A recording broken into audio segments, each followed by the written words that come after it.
Para que tengas siempre presente el fiat de nuestra reina, vístete con esta playera y ayuda a las viudas de la misión.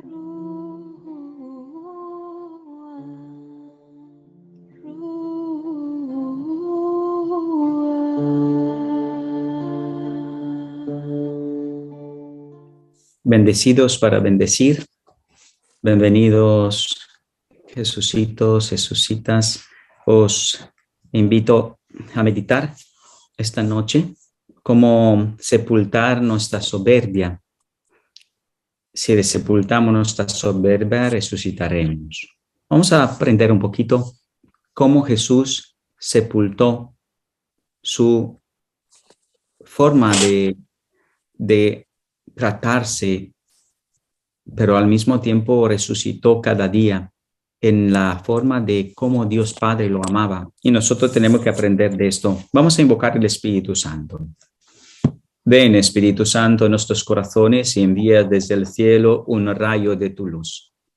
Ven a nosotros, Padre de los pobres, ven, dispensador de dones, ven luz de nuestros corazones, consolador supremo, dulce huésped de nuestras almas, apaciguante frescura, en el trabajo el descanso, en la fiebre frescura, en el llanto consuelo.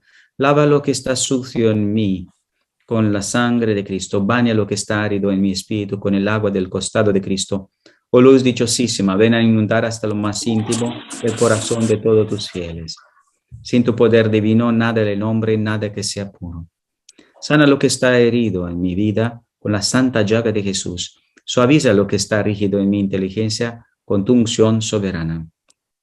Inflama lo que está frío en mi corazón con la llama de tu amor. Interesa lo que está extraviado en mi entendimiento con el esplendor de tu verdad. A todo lo que tenemos fe, en ti confiamos. Danos tus 7 dones sagrados, danos mérito y virtud, danos la salvación eterna. Danos la alegría eterna. Amén. Oremos. Espíritu Santo, mi Señor y mi Dios, tú eres el Señor que da la vida, el dispensador de las bendiciones divinas. Manifiesta tu poder en mi ser, renueva en mí el don de la gracia. Has hecho de mí un hijo de Dios, en Jesucristo, el Espíritu, el Hijo único engendrado. Ven a mí, oh Espíritu del Señor, Rúa Santa, por la intercesión de la bienaventurada Virgen María, tu esposa muy amada. Vamos a dar la lectura al Santo Evangelio que nos va a iluminar esta charla de cómo sepultar mi orgullo para resucitar. De hecho, detrás hay la resurrección, pero tenemos que sepultar nuestro orgullo. Lectura del Santo Evangelio según San Lucas, capítulo 4, versículo 24-30. Habiendo llegado Jesús a Nazaret, le dijo al pueblo en la sinagoga: en verdad os digo que ningún profeta es aceptado en su pueblo. Puedo aseguraros que en Israel había muchas viudas en los días de Elías, cuando estuvo cerrado el cielo 3 años y 6 meses, y hubo una gran hambre en todo el país. Sin embargo, a ninguna de ellas fue enviado Elías, sino a una viuda de Sarepta en el territorio de Sidón. Y muchos leprosos habían en Israel en tiempo del profeta Eliseo. Sin embargo, ninguno de ellos fue curado, sino Naamán, el sirio. Al oír esto, todos los sinagogas se pusieron furiosos y levantándose lo echaron afuera del pueblo y lo llevaron hasta un precipicio del monte sobre el que estaba edificado su pueblo, con intención de despeñarlo. Pero Jesús se abrió paso entre ellos y seguía su camino. Palabra del Señor. Gloria a ti, Señor Jesús. Este evangelio nos muestra cómo Jesús, de hecho, no defendía su nombre, sino simplemente aceptaba lo que la gente no podía entender y aceptar con la mente humana. ¿Por qué? En verdad os digo que ningún profeta es aceptado en su pueblo. Quiere decir que si nace en aquel sitio y ve cómo ese es el hijo del carpintero, no puedes aceptar diciendo ese es el hijo de Dios. ¿Por qué? Porque nuestra mente ve siempre al niño, ve al joven, ve al hijo de fulano y fulana, pero no ve el Hijo de Dios. ¿Por qué? Porque muchas veces nosotros vamos por la apariencia. Dios ve por las profundidades, por el corazón.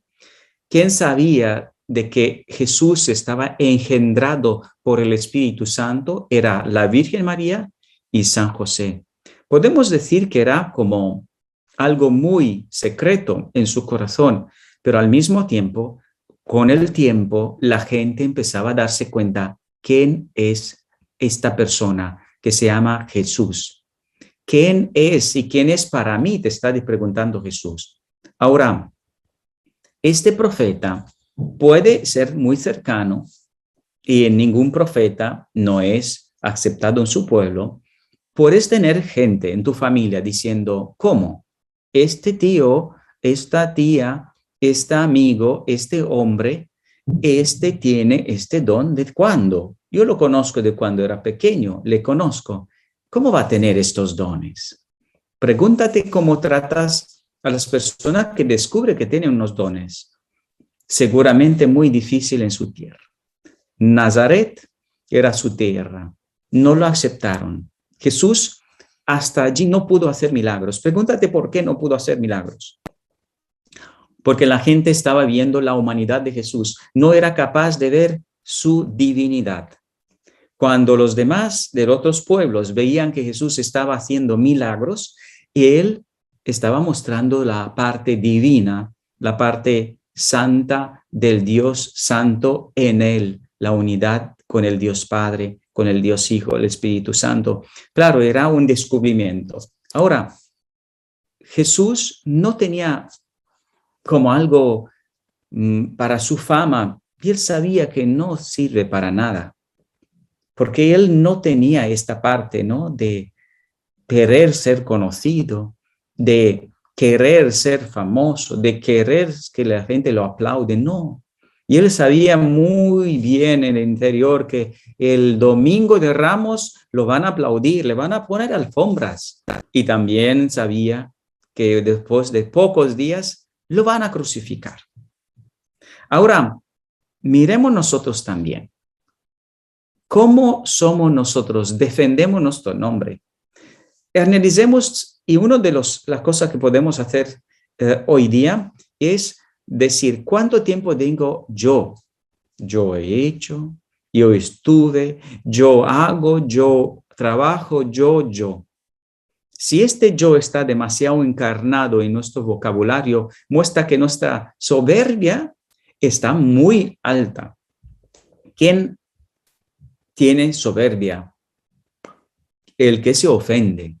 Escucha bien lo que estoy diciendo. El que se ofende es soberbio. ¿Quién no se ofendió?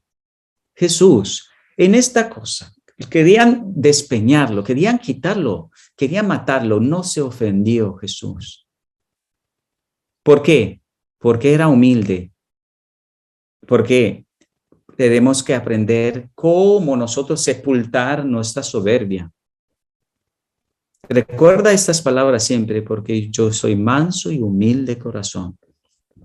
Venid a mí lo que estáis cansado, agobiado, y yo os aliviaré, porque soy santo, manso y humilde de corazón. Repite siempre y poco a poco crucifica o entierra tu soberbia. ¿Cuál es la soberbia? No me aprecian los demás. Es que los demás no me han llamado. Es que los demás no me dicen que hago bien las cosas. Es que los demás, o mi jefe, mi esposo, mi esposa, mis hijos no dicen que cocino bien, que limpio bien, que hago la cosa bien. Orgullo, soberbia. ¿Por qué? El que es humilde no se ofende. El que es orgulloso se ofende. Pregúntate ahora y reflexiona, ¿eres orgulloso? ¿Te ofendes mucho? Otras preguntas que puede un poco descubrir lo que hay dentro de nuestro corazón. Si es una persona que te ofende cada 2 por 3, quiere decir que tienes el orgullo por nube, muy grande, muy alto. Entonces dice, Señor, dame la humildad. Una de las cosas importantes que sepamos que de quitar el orgullo o la parte de ofenderme, que me ofendo, es la parte sanadora del ayuno. El ayuno puede quitar y puede ayudar a que tú puedas integrar, hacer la tumba de tu orgullo. Y de hecho, muchas personas cuando ayunan, cuando le ofenden, ¿qué le quiere decir ofender? A lo mejor no le trata con el tono de voz que le quiere, a lo mejor no le agradece por los trabajos que hace, pero como ayunas y rezas, no te ofende, no te toca, porque Jesús está vivo en ti. Jesús está fuerte en ti. Jesús te resucita. Ahora, Jesús también conecta con este evangelio y podemos dar un poquito más en lo que quiere decir la tumba de la soberbia. Puedo aseguraros que en Israel había muchas viudas en los días de Elías, cuando estuvo cerrado el cielo 3 años y 6 meses, y no hubo una gran hambre en todo el país. Sin embargo, en ninguna de ellas fue enviado Elías, sino la viuda de Sarepta en el territorio de Sidón. Ahora, ¿dónde está la soberbia? ¿Dónde está la humildad? ¿Dónde está? Elías fue enviado a una viuda de Sarepta. Elías era profeta y se fue humildemente a pedir a una mujer viuda de Sarepta diciendo, necesito comer. La mujer le dijo, pero tú eres hebreo, tú también eres, ¿cómo va? Como la samaritana. Recordado la samaritana, cómo trató a Jesús. Tú eres un hebreo y me vas a pedir a mí, samaritana, a beber. Humildad. ¿Cuánta humildad tenía Jesús? ¿Cuánta humildad tenían los profetas? Elías diciendo, sí, tienes que pedir a la viuda, humillarte. En aquel momento, el Señor le dio también fe a la viuda. Y esto es también un punto aparte, pero me gusta tocarlo también, porque esta viuda creyó a las palabras del profeta Elías. Tú también como madre, ¿crees que Jesús puede hacer milagros en tu familia? Ayuna, reza, haz la caridad, sea humilde. Pida perdón a tu marido porque tú también lo dañaste. Pide perdón a tu mujer que también la dañaste. Humildad. La soberbia no construye el reino de Dios. De hecho, una persona orgullosa no resucita, sino muere cada día. Una persona humilde resucita cada día. Elías tuvo la valentía de 3 años de estar como a disposición de esta viuda y comer y beber lo que ella le dio en tiempo de este hambre. Se humilló, se quedó con una persona de otra religión a lo mejor, pero el Señor miró las cosas en su corazón. Y ahora vamos a ir también para entender una cosa muy preciosa, es este hombre que es también de Naamán, el sirio. Sirio quiere decir de otro pueblo. Podemos decir un musulmán, podemos decir un hindú, podemos decir uno que no tiene fe. Y vamos a leer bien lo que nos va a decir el Señor. ¿Por qué? Porque el Señor nos quiere transmitir una cosa preciosa. Esta historia de Naamán la tenemos que escuchar bien. Es el del segundo libro de Reyes, capítulo 5, del 1 a 15. Lectura del libro de los Reyes. En aquellos días, Naamán, jefe del ejército del rey de Siria, era hombre notable y muy estimado por su Señor, pues por su medio el Señor había concedido la victoria a Siria. Pero siendo un gran militar, era leproso. Unas bandas de arameos habían hecho una incursión trayendo de la tierra de Israel a una muchacha que pasó al servicio de la mujer de Naamán. Dijo ella a su señora: ay, si mi señor pudiera presentarse ante el profeta que hay en Samaria, y él le curaría de su lepra. Fue Naamán y se le comunicó a su señor diciendo: esto y esto ha dicho la muchacha de la tierra de Israel. Y el rey de Siria contestó: vete, que yo enviaré una carta al rey de Israel.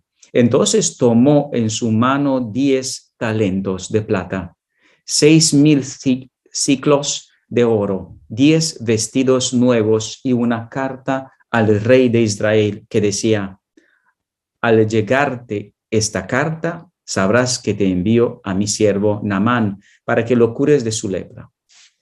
Cuando el rey de Israel leyó la carta, rasgó sus vestiduras diciendo: soy yo, Dios, para repartir vida y muerte, pues me encargan nada menos que curar a un hombre de su lepra. Daos cuenta y veréis que está buscando querella contra mí. Eliseo, el hombre de Dios, oyó que el rey de Israel había rasgado sus vestiduras y mandó a que le dijeran: ¿por qué has rasgado tus vestiduras? Que venga a mí y sabrá que hay un profeta en Israel. Llegó Naamán con sus carros y caballos y se detuvo a la entrada de la casa de Eliseo.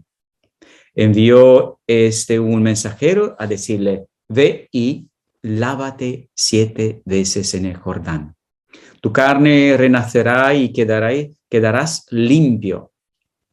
Naamán se puso furioso y se marchó diciendo: yo me había dicho, saldrá seguramente a mi encuentro y me tendrá e invocará el nombre de su Dios. Frotará con su mano mi parte enferma y sanaré de la lepra.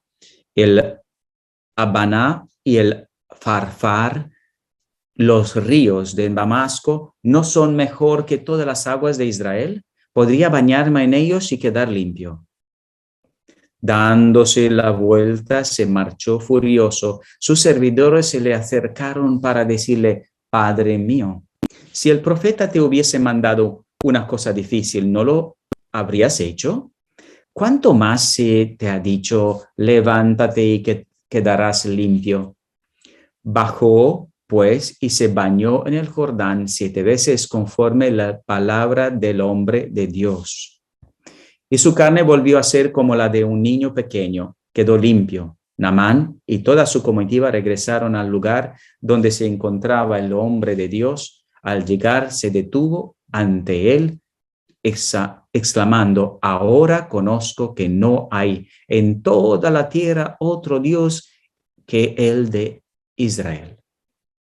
Palabra de Dios. Te alabamos, Señor. Podemos ver cómo el rey de Israel, recibiendo esta carta, se ofende. De aquí vemos el orgullo.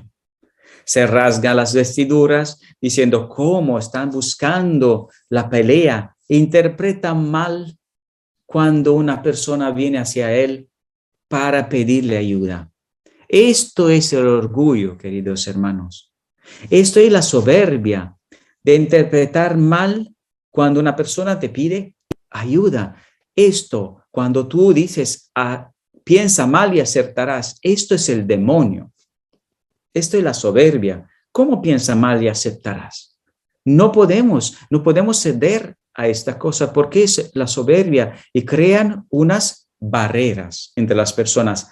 Te rascas las vestiduras y tú, ¿cómo vaya? Me ha mandado para ponerme a prueba para que yo pueda busca guerra. El hombre buscaba sanación, no buscaba guerra. ¿Cuántas veces cuando tú te vas a casa y también cuando una persona está diciendo: ¿qué tal? ¿Cómo estás? No te veo hoy, ¿cómo estás? ¿Está mal? Y tú ya te ofendes. Ya te ofendes porque te preguntó cómo estás y que te veo un poquito así despeinado. ya empiezas a ofenderte. ¿Qué quiere decir esto? Orgullo, soberbia. ¿Por qué? Porque te ofendes.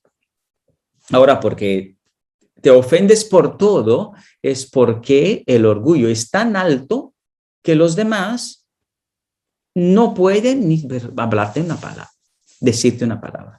Recuerdo bien esta historia que a lo mejor es real. Es una mujer que ayunaba y reconoció con 15 años no se hablaba con su hermana. Empezó de una cosa muy simple, de un día que la otra persona le dijo, ¿por qué no vienes a mi casa, a tu casa?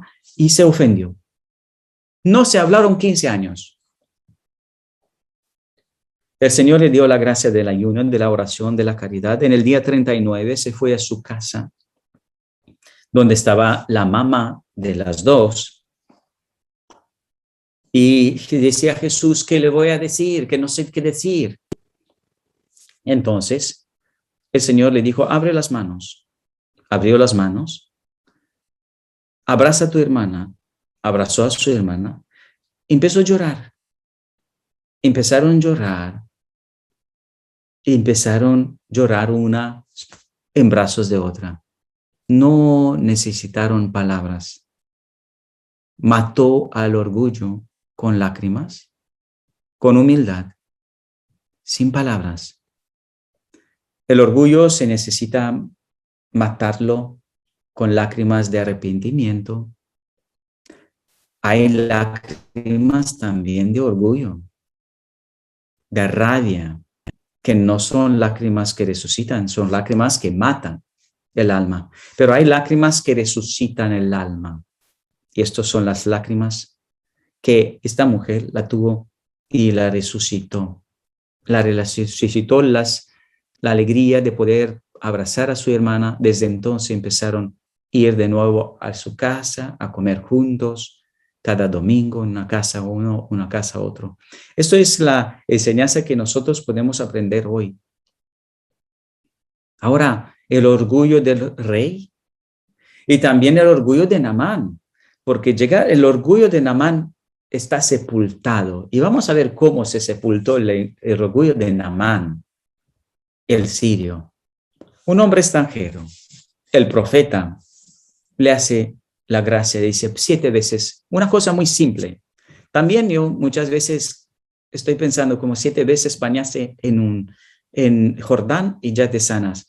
¿Cómo? 40 días de pan y agua y te sanarás de diabetes, te sanarás de depresión, te sanarás de enfermedades físicas y espirituales, y me parece tan banal, ¿verdad? Pero ¿qué hizo Naamán? Pues dijo, pues aquí me quedo.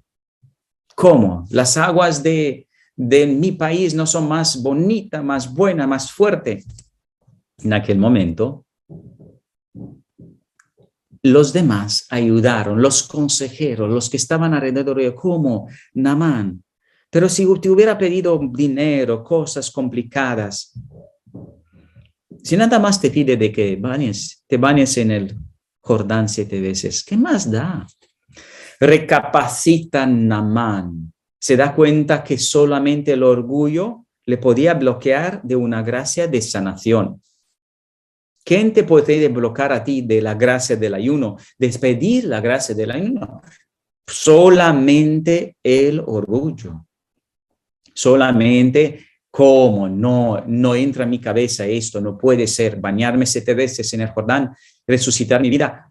No, sepulta tu orgullo, tu soberbia, tu orgullo, y deja a Dios resucitar tu vida. ¿Qué hace una persona orgullosa? Muchas veces nosotros nos damos cuenta que esto le hace. Pues muchos orgullosos quieren controlar todo. Por no me entra en mi cabeza, pues no lo hago. Por eso esta oración que yo estoy comiendo de renuncia al racionalismo, a la soberbia, renuncio a querer saberlo todo, a comprenderlo todo, a controlarlo todo, renuncio a entender y a controlar a Dios solo desde mi pensar y de a buscar la paz y mirar mi existencia desde mis razonamientos. Y aquí creo que también Naamán pidió perdón por todas las veces que él quiso controlar, quiso entender cómo Dios puede resucitar y sanar su vida. Ahora conozco que no hay en toda tierra otro Dios que en el de Israel. Tener fe es fiarse más de los planes de Dios que nuestros planes. Naamán lo hizo. También, ¿quién lo hizo más? Preguntémonos, Abraham y Sara, viejos. Y Dios le está diciendo, voy a multiplicar tu descendencia como la estrella del cielo. Pero si soy un viejo y mi esposa es una vieja, ¿qué me estás diciendo? Fe. Abraham, tenga fe. Sara, tenga fe.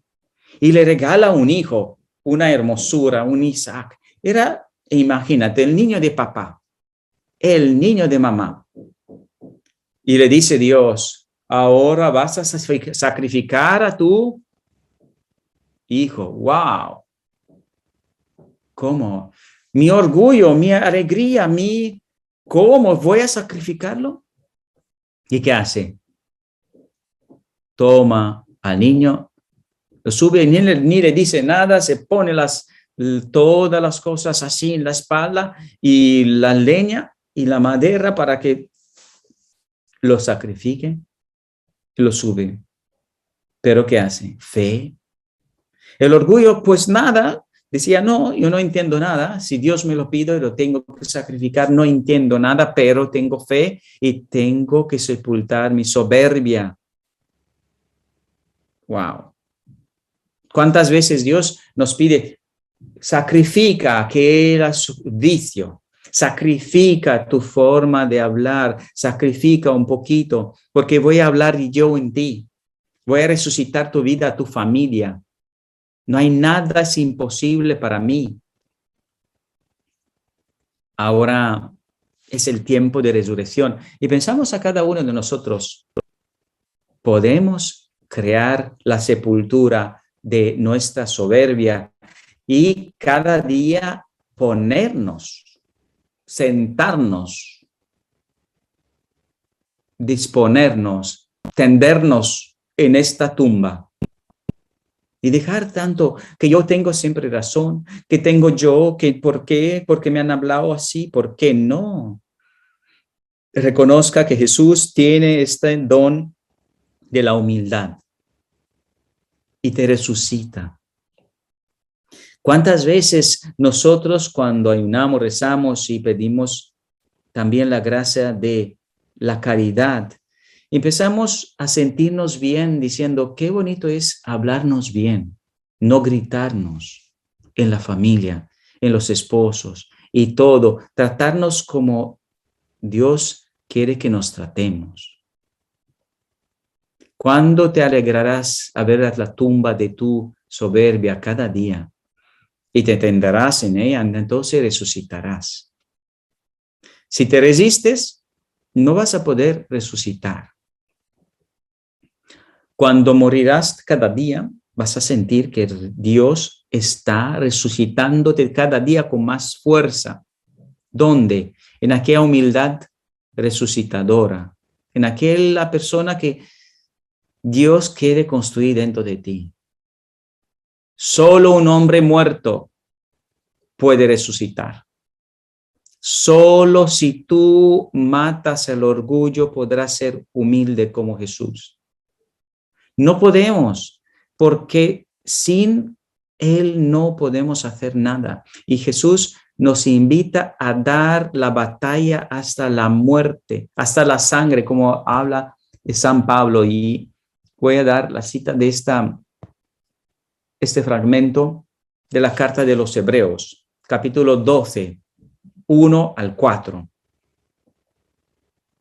Innumerables son los testigos que nos envuelven como una nube. Despongámonos, pues, toda carga inútil y en especial las amarras del pecado para correr hasta el final la prueba que nos espera.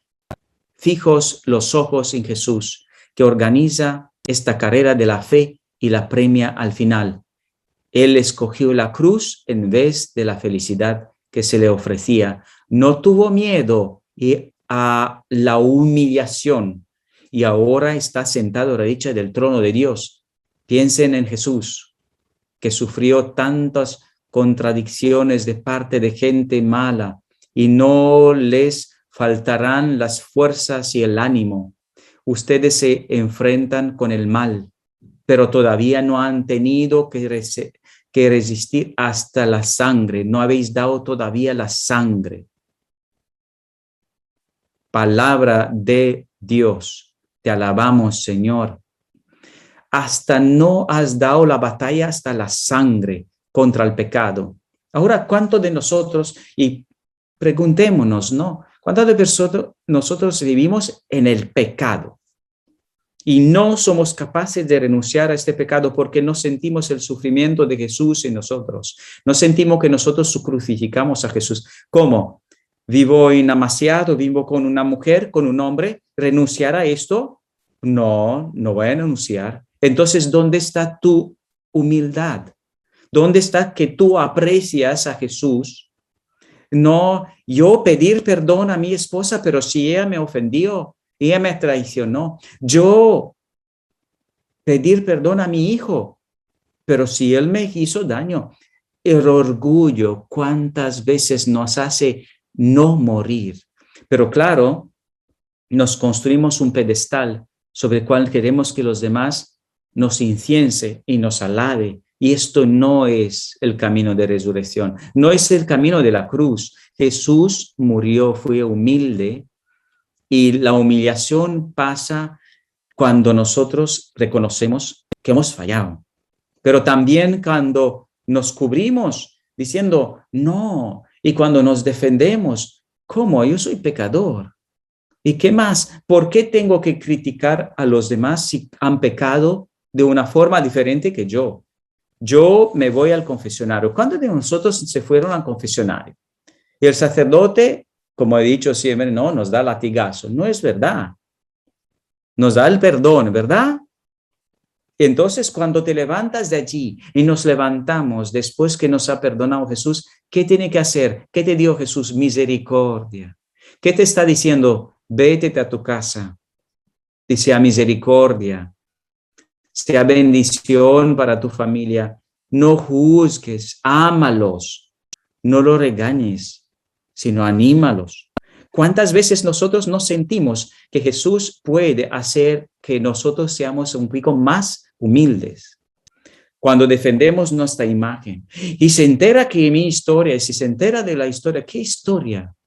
Sepultada en Cristo. Todo está sepultado en Cristo. Quienes estamos bautizados en Cristo, estamos sepultados en Cristo.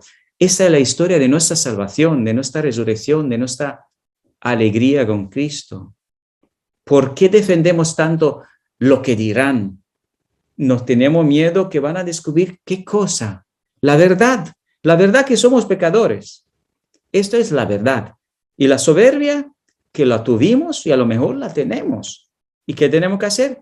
Ponerlo en la tumba cada día y morir como Jesús murió y pedir humildad y dejar que Jesús resucite en nosotros. Recuerdo bien con un sacerdote, una persona le estaba hablando muy mal. Entonces los demás dijo que voy a callar. Y el sacerdote dijo, no. ¿Por qué? Si Dios le está diciendo a lo mejor que me hable así, déjalo. Porque a lo mejor me servirá por mi humildad. Por algo el Señor le está diciendo que me transmita, me diga estas cosas. Déjalo. Déjalo, por algo me servirá para mi humildad.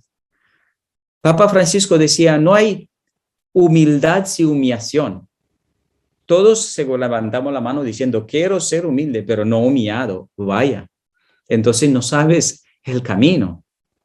¿Qué hizo Jesús? Multiplicó 5 panes en 5,000 para 5,000 personas. ¿Qué hizo Jesús? Resucitó muertos. ¿Qué hizo Jesús? Sanó enfermos, liberó personas endemoniadas. ¿Qué hicieron los demás? Lo humillaron. ¿Cómo? La humillación más grande de aquel tiempo era la crucifixión. Ni abrió la boca. Podía defenderse delante de Pilato, no lo hizo. ¿Por qué? Porque Jesús nos enseña la escuela de la humildad. Esta escuela de la humildad, la Virgen María la vivió con él y lo aprendió con él. Porque muchas veces el silencio amoroso, atención, hay un silencio rencoroso, hay un silencio de aguante, pero no de entrega, no de humildad. Hay personas que no responden, pero exploden. Por dentro está defamando al marido, a la mujer.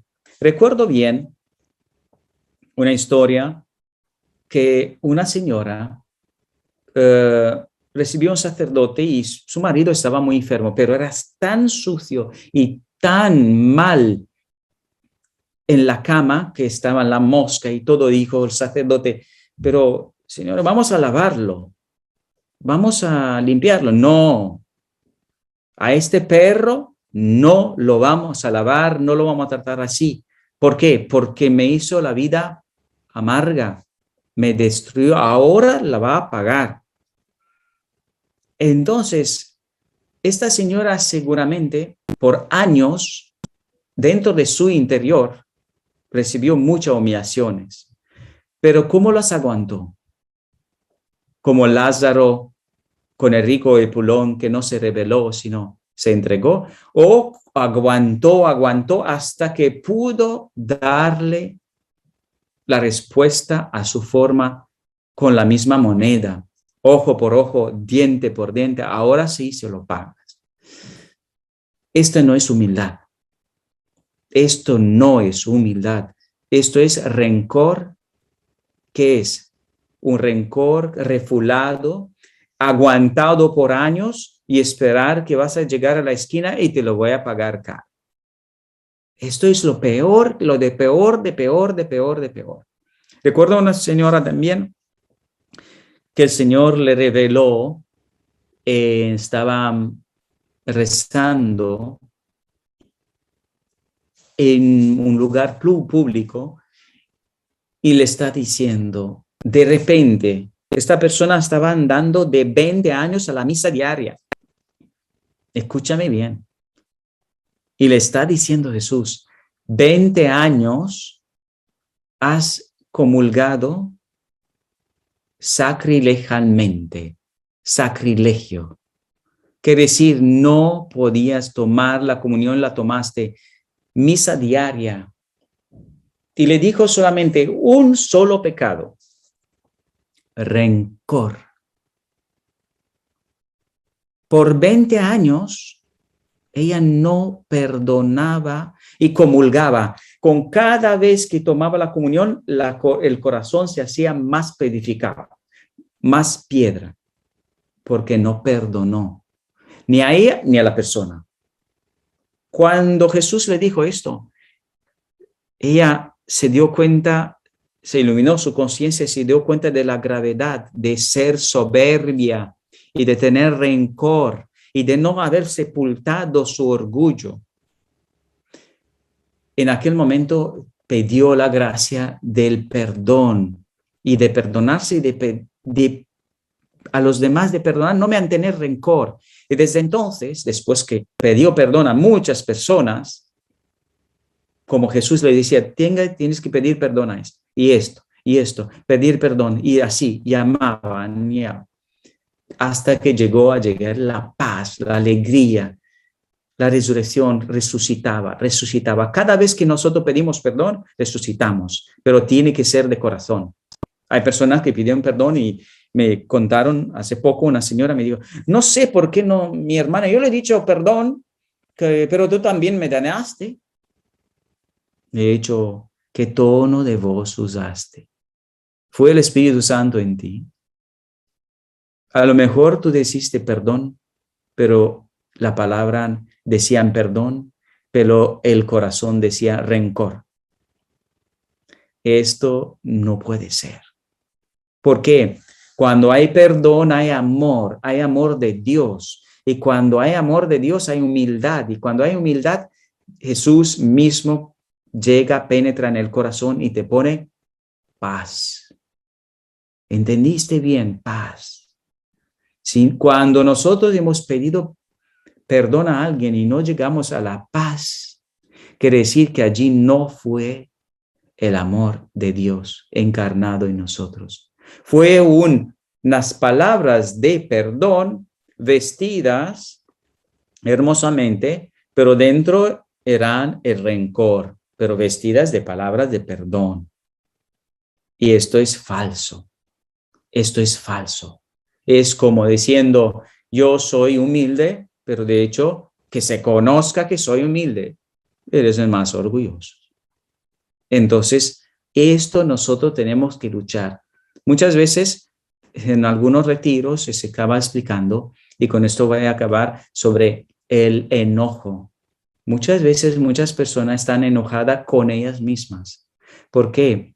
El enojo de sí mismo es por no haberse perdonado sus propios pecados, por no haberse perdonado que Dios le perdonó, pero no se perdona a ellas o ellos. No se perdonan. ¿Por qué? Dicen, Dios no puede perdonar esto, como Judas.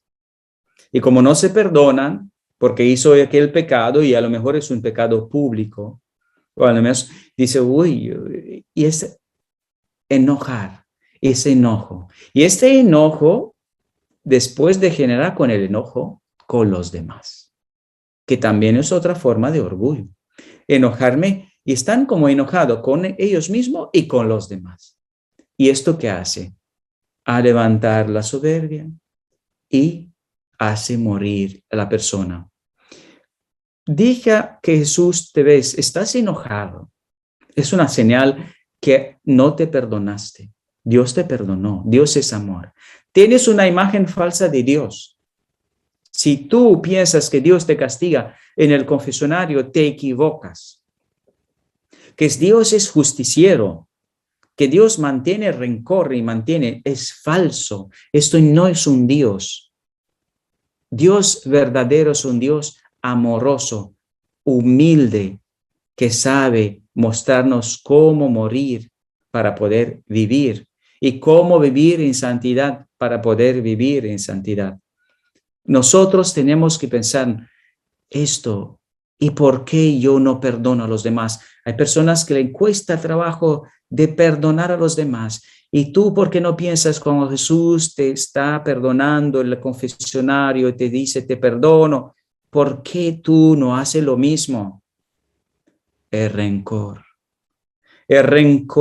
el enojo con uno mismo te lleva a enojarte con los demás y te lleva a ofuscar la puerta de la resurrección. Hay que abrir el techo hacia la misericordia de Dios, el techo de la relación tuya con Papá Dios. Papá Dios es amoroso. Papá Dios te perdona. Papá Dios no te juzga. Papá Dios te conoce, te formó del seno de tu mamá, te formó como Jesús bajó en el seno de la Virgen María. Después nació, fue en Egipto, fue después en Nazaret, en Betlem, sanó enfermos, resucitó muertos, murió y resucitó. Lo mismo dice, tú que fuiste elegido como embrión, te muestro que si tú te vistes de mí, de mi forma de ser, yo voy a resucitarte desde el seno materno. Ámate como yo te amo, mí, en Cristo. Ámate desde el seno materno con mi amor.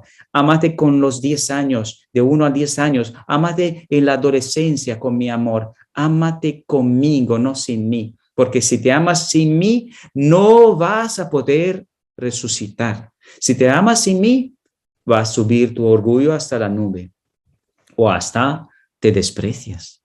Y yo no te desprecio, te amo porque yo he dado la vida mía de Dios, te dice Jesús, te he dado mi vida para que tú tengas vida. Aprecia mi esfuerzo, aprecia mi cruz, aprecia mi muerte. ¿Cómo la apreciamos? Cuando decimos, ¿qué importa? ¿Qué importa que me hablan mal cuando Jesús era perfecto y le mataron y le hablaron de mal? ¿Qué importa que a ti te basta decir el marido, tienes que pedir perdón al marido para resucitar tu familia cuando Jesús te está diciendo, yo quiero pedir perdón para que tu familia se quede unida? Tenemos que luchar para nuestro matrimonio. Tenemos que luchar para nuestra vocación de sacerdote, de laico, laica. Tenemos que luchar con humildad. ¿Cuánto sacrificio ha hecho nuestro Dios? Ha mandado a su Hijo, ha tomado nuestra condición humana y nos dice, quiero resucitarte, quiero renovar todas las cosas en mí. Déjame ir en el seno de tu mano, recapitular toda cosa en ti. Déjame resucitarte. No temas. Este puente entre nosotros y Dios solamente se puede construir en humildad. Si hay humildad, Dios baja en mi corazón, Dios Padre baja, Dios Hijo me conduce, Dios Espíritu Santo sopla en mí. Ven, Espíritu Santo, sobre cada uno de nosotros con fuerza, con amor, con ternura y misericordia, para que podamos recibir con alegría los mensajes que el mismo Jesús nos transmite a través de cada segundo de su vida en este mundo, a través de las palabras del Evangelio, a través de todos sus gestos que nos enseña a crucificar nuestra vida, para que miremos como Él mire, con humildad, para que hablemos como Él hablaba, en santidad, para que abracemos con ternura como Él lo hacía y sanaba enfermos, para que sepamos pensar siempre como Dios piensa de nosotros, con misericordia, con amor. Ven, Espíritu Santo, y ponga en nosotros humildad, la humildad que nos haga personas sencillas que resuciten cada día. Jesús resucita en nosotros, enséñanos a quitar el rencor, el enojo con nosotros y con los demás, y danos la fuerza resucitadora de la humildad, de la sencillez, de la mansedumbre. Haz de nosotros Cristos vivos, para que podamos sentir en nosotros el reino de Dios y para que la paz, la paciencia, la bondad, la magnanimidad, la generosidad, la alegría reine en nuestro corazón. Amén. Y la bendición de Dios Padre, el Hijo y el Espíritu Santo baje sobre cada uno de ustedes y con vosotros se quede siempre en la divina voluntad. La Virgen María, que concibió al Hijo de Dios, nos lo ofreció, que lo acogió con tanta sencillez, que nos enseña los caminos de cómo sepultar nuestra soberbia para poder resucitar cada día. Amén.